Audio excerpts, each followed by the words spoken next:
அடிக்கடி பீரியட்ஸ் ஹெவியா வருது, எனக்கு மூட் ஸ்விங்ஸ் வருது, என்னால வந்து நார்மல் லைஃப்பை வந்து லீட் பண்ண முடியல, நிறைய ப்ராப்ளம்ஸ் வருது அப்படின்னு சொல்லலாம். ஸோ இது வந்து நேச்சுரலி எப்படி நம்ம வந்து கடந்து வரலாம், ஏன்னா இந்த டிரான்சிஷனல் ஸ்டேஜ் நம்ம கடந்து தான் ஆகணும். ஸோ எப்படி கடந்து வரலாம் அப்படின்னாக்கா இதுக்கு வந்து ஆயுர்வேதத்துல வந்து நம்ம என்ன சொல்றோம்னா 3 விதமா நம்ம இதை வந்து டேக்கிள் பண்ணலாம்.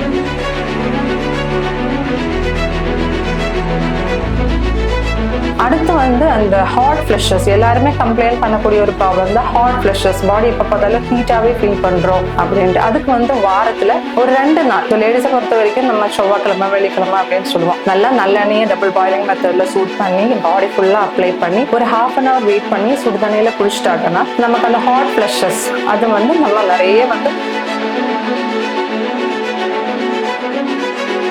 மென்சஸ் ஸ்டாப் ஆகிற ஸ்டேஜ் தான் வந்து நம்ம மெனோபாஸ் அப்படின்னு சொல்றோம். ஸோ இது வந்து ஒரு டிரான்சிஷனல் ஸ்டேஜ் தான். இது ஒரு நோயா அப்படின்னு கேட்டாங்கன்னா நோய் கிடையாது, இது ஒரு டிரான்சிஷனல் ஸ்டேஜ். இது எல்லா லேடிஸுமே கடந்து போகக்கூடிய ஒரு ஸ்டேஜ். ஸோ இதோட ஏஜ் எப்படி, இது மெனோபாஸ் எப்போ வரும் அப்படின்னா மோஸ்ட் ப்ராபபிளி 45 to 55 இந்த ஏஜ்ல எல்லா லேடிஸுமே கடந்து போகக்கூடிய ஒரு ஸ்டேஜ் தான் மெனோபாஸ் அப்படின்னு சொல்றோம்.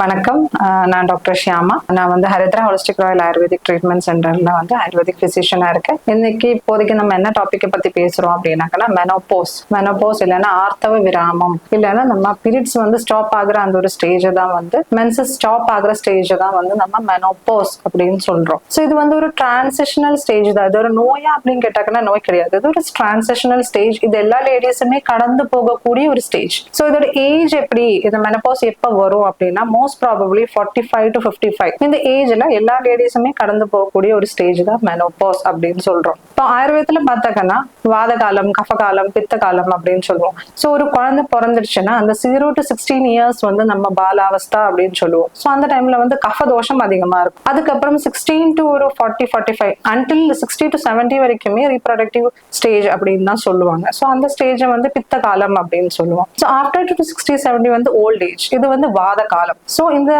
மெனோபாஸ்ல என்ன ஆகுது அப்படின்னா அந்த பித்த காலம் ரீப்ரொடக்டிவ் ஸ்டேஜ்ல இருந்து நான் ரீப்ரொடக்டிவ் ஸ்டேஜுக்கு, ஸோ பித்த காலத்துல இருந்து வாத காலத்திலேக்கு நமக்கு டிரான்சிஷன் ஆகிறோம். அதுதான் வந்து நம்ம மெனோபாஸ் அப்படின்னு சொல்றோம்.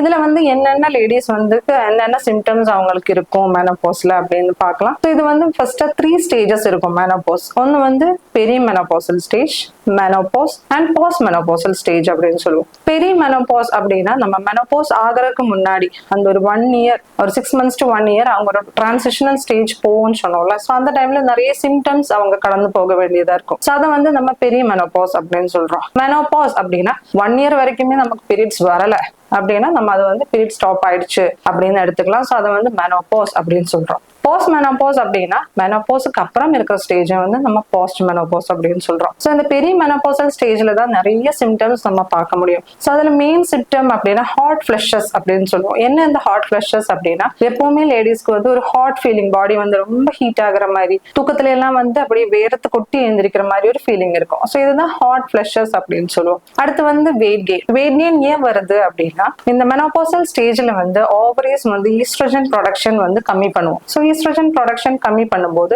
எக்ஸ் வந்து மெச்சூர் ஆகாது, எக் ஃபார்மேஷன் நடக்காது, யூட்ரஸ் ஓவரீஸ் எல்லாம் வந்து சுருங்க ஆரம்பிச்சிடும். ஸோ அந்த ஈஸ்ட்ரோஜனோட டெஃபிஷியன்சினால அந்த ஒரு ஹாட் ஃபிளஷ், ஒரு ஹாட் ஃபீலிங் வந்து அவங்களுக்கு வர ஆரம்பிச்சிடும். அதே மாதிரி இந்த ஹார்மோனல் டெபிசிட்னால என்ன ஆகுதுன்னா ups and downs of estrogen progesterone, அதனால வந்து வெயிட் கெயின், உடல் பருமன் வந்து இருக்கும். ப்ரீ மெனோபாசல் ஸ்டேஜ்ல இருக்கிற லேடிஸ்க்கு வந்து ரொம்ப ஆங்ஸைட்டி, டிப்ரெஷன், மூட் ஸ்விங்ஸ், திடீர்னு கோவப்படுவாங்க, திடீர்னு வந்து ரொம்ப சந்தோஷமா இருப்பாங்க, திடீர்னு ரொம்ப டிப்ரெசிவா இருப்பாங்க. ஸோ அந்த மாதிரி ஸ்டேஜஸ் எல்லாம் அவங்களுக்கு இருக்கும். இதனால அடுத்த என்ன ப்ராப்ளம்னா தூக்கமின்மை, தூக்கம் இருக்காது. ஸோ அந்த மாதிரி ஒரு ஸ்டேஜ் இருக்கும். தென் வந்து மென்சுரல் இர்ரெகுலாரிட்டி, சம்டைம்ஸ் வந்து ஹெவி ப்ளீடிங்கா இருக்கும். So uncontrolled bleeding. So most of the ladies வந்து அன்கண்ட்ரோல்டு ப்ளீடிங்னால என்ன ஆகும்னா அந்த யூட்ரஸே ரிமூவ் பண்ணிடும். ஸோ அந்த அளவுக்கு மென்சுரல் இர்ரெகுலாரிட்டிஸ் இருக்கும். ஸோ இதுதான் வந்து அந்த ப்ரீ மெனோபாசல் ஸ்டேஜ் அப்படின்னு சொல்றோம். ஸோ இது நம்ம எப்படி வந்து கடந்து போகலாம் இந்த டிரான்சிஷனல் ஸ்டேஜ்.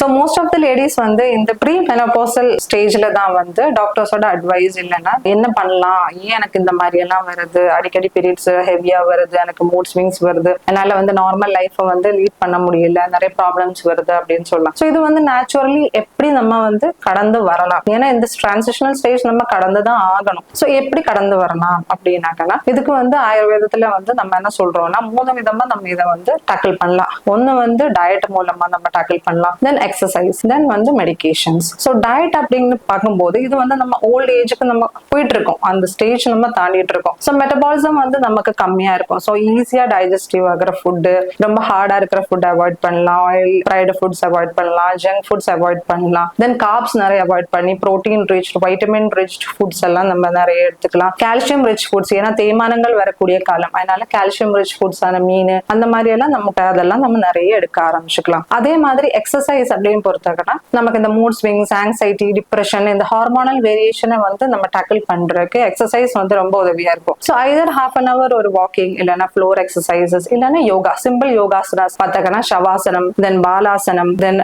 புஜங்காசனம், அர்த்த கோணாசனம். ஸோ இந்த மாதிரி ஆசனாஸ் எல்லாம் நம்ம ரெகுலரா பண்ணும்போது நம்ம அந்த ஸ்டேஜை கடந்து போறதுக்கு நமக்கு பாடி வந்து ரொம்ப ஈஸியா ஹெல்ப்ஃபுல்லா இருக்கும். ஏன்னா இதுல வந்து physically as well as mentally நிறைய சேஞ்சஸ் வந்து நம்ம பாடியில வரும். ஸோ எக்ஸசைஸ் வந்து பிசிக்கலியும் மென்டலியும் நம்மளை ஃபிட் ஆகுறதுக்கு வந்து ரொம்ப ஹெல்ப் பண்ணும். அடுத்து வந்து மெடிகேஷன்ஸ் அப்படிங்கிற போகும்போது அஸ்வகந்தா. ஸோ அஸ்வகந்தா வந்து அந்த மூட் ஸ்விங்ஸ், அதே மாதிரி தூக்கமின்மை, இதுக்கெல்லாம் வந்து ரொம்ப ஹெல்ப்ஃபுல்லா இருக்கும். சதாவரி, அந்த தண்ணீர் விட்டான் கிழங்கு, ஸோ அது வந்து நம்ம கேப்சூலாகவோ இல்ல சூர்ணமாகவோ நம்ம பால்லயோ இல்லைன்னா தேன்லயோ எடுக்கிறது வந்து அந்த மூட் ஸ்விங்ஸ், அதே மாதிரி ஹெவி ப்ளீடிங், இதுக்கெல்லாம் வந்து ஹெல்ப்ஃபுல்லா இருக்கும். இன்னொன்று வந்து ஹெவி ப்ளீடிங்க்கு என்ன பண்ணலாம் அப்படின்னா அசோகப்பட்டையோட சூர்ணம் பொடி, அதுவும் வந்து நம்ம சுடு தண்ணியில எடுத்துக்கிட்டாங்கன்னா ஹெவி ப்ளீடிங் வந்து ஓரளவுக்கு அரெஸ்ட் பண்ணிக்கலாம். தென் மூட் ஸ்விங்ஸ், ஸ்லீப்னியா இல்லைன்னா இன்சோம்னியா அப்படிங்கிறதுக்கு வந்து நம்ம பிரம்மி எடுத்துக்கலாம். பிரம்மி டேப்லெட் எல்லாம் வந்து ரொம்ப அவைலபிளா இருக்கு. ஸோ அதெல்லாம் வந்து நம்ம எடுத்துட்டாங்கன்னா ஓரளவுக்கு நம்ம இதுல இருந்து வந்து நம்ம டேக்கிள் பண்ணி வெளியே வந்துடலாம். அடுத்து வந்து அந்த ஹாட் ஃபிளஷஸ், எல்லாருமே கம்ப்ளைண்ட் பண்ணக்கூடிய ஒரு ப்ராப்ளம் தான் ஹாட் ஃபிளஷஸ். பாடி எப்ப பார்த்தாலும் ஹீட்டாவே ஃபீல் பண்றோம் அப்படின்ட்டு. அதுக்கு வந்து வாரத்துல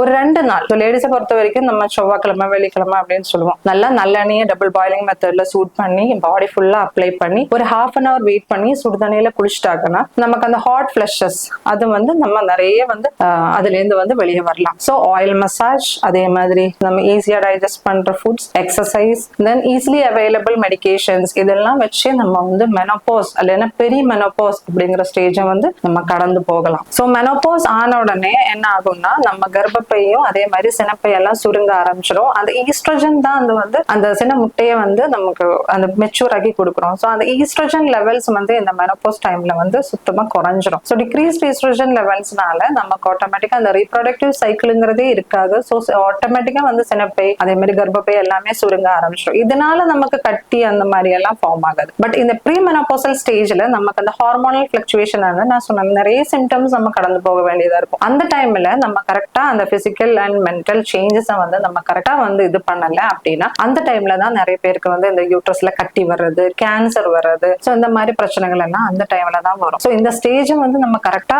புரிஞ்சுக்கிட்டு அதுக்கேற்ற மாதிரி நம்ம டயட்டு, எக்ஸசைஸ், மெடிகேஷன்ஸ் இதெல்லாம் கரெக்டா எடுத்துட்டாங்கன்னா அந்த மாதிரி ப்ராப்ளம்ஸ் எல்லாம் வராம நம்மளை காப்பாத்திக்கலாம். மோஸ்ட் ப்ராபபிளி 40 to 55 இயர்ஸ்க்குள்ள மெனோபாஸ் நடக்கும். ஸோ முன்னாடி எல்லாம் 45 to 55 அப்படின்னா இப்ப ஸ்ட்ரெஸ் லெவல்ஸ் எல்லாம் அதிகமா இருக்கிறனாலயோ நிறைய ஹார்மோனல் பிளக்சுவேஷன்ஸ் இருக்கிறனாலயோ இப்பெல்லாம் நமக்கு 40 இயர்ஸ்லயே மெனோபாஸ் வந்து லேடிஸ்ல பார்க்க முடியுது.